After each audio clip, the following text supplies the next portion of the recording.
আমি 2 পিস রুই মাছ ভেজে নিচ্ছি। মাছটা লাল করে ভাজা হয়ে গেল। মাছ দুটো। পালং শাক নিয়ে নিলাম। পালং শাক দিয়ে রুই মাছ দিয়ে কিভাবে রেসিপিটা বানাই আপনারা দেখতে থাকুন। পালং শাকটা আমি ধুয়ে নেব।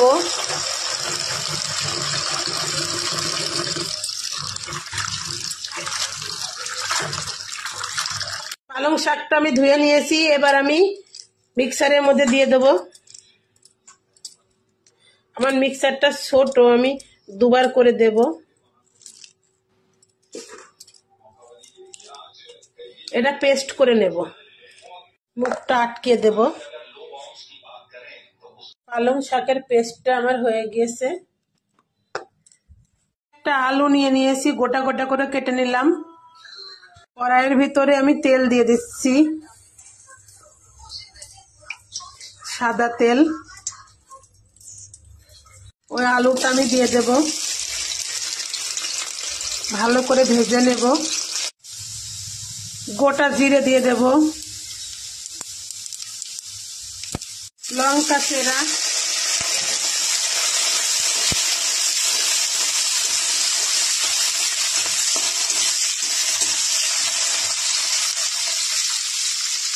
স্বাদ মতো নুন, পরিমাণ মতো হলুদ, ধনে গুঁড়ো, জিরা গুঁড়ো,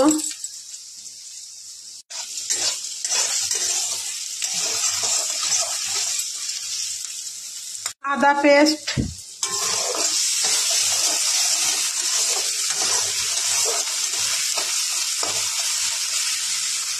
আমার আলুটা পুরো ভাজা হয়ে গিয়েছে।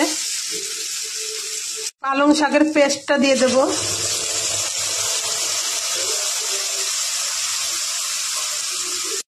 কড়াইশুঁটি দিয়ে দেব,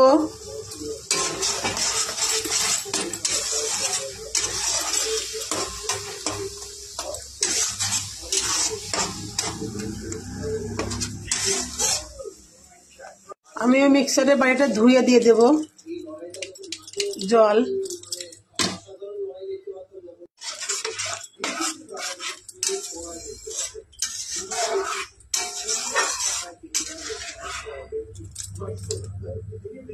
মাছ দুটো দিয়ে দেব।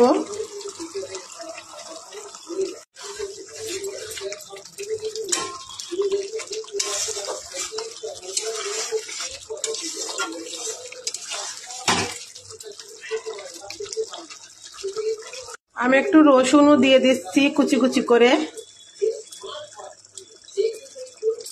পালং শাক বলে একটু দিলাম।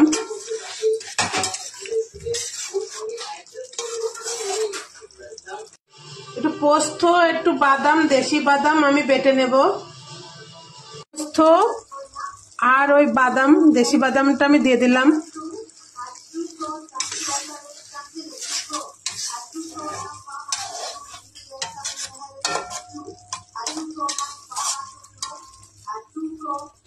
হালকা একটু চিনি দিচ্ছি।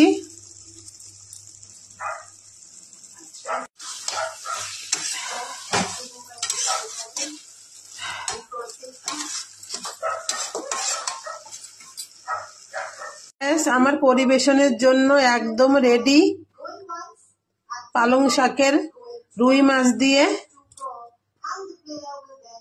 রেসিপিটা। আর আমার চ্যানেলের নাম হাই চন্দনা ইউটিউব চ্যানেল। অবশ্যই আপনারা একটা লাইক করবেন। আর এইভাবে বাড়িতে ট্রাই করুন। শীতের মৌসুম,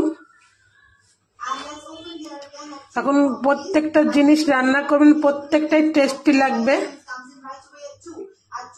পরিবেশনের জন্য আমি এই যে তুলে নিলাম।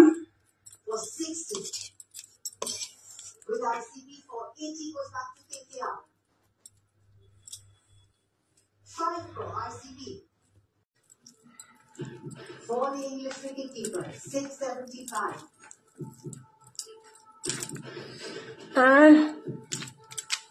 হেভি টেস্টি এটা,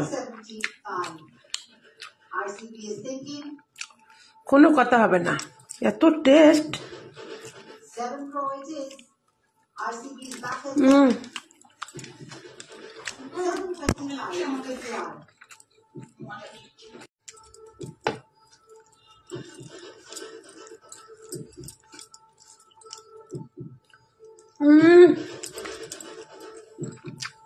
কোনো কথা হবে না। মাছ দিয়ে খাচ্ছি।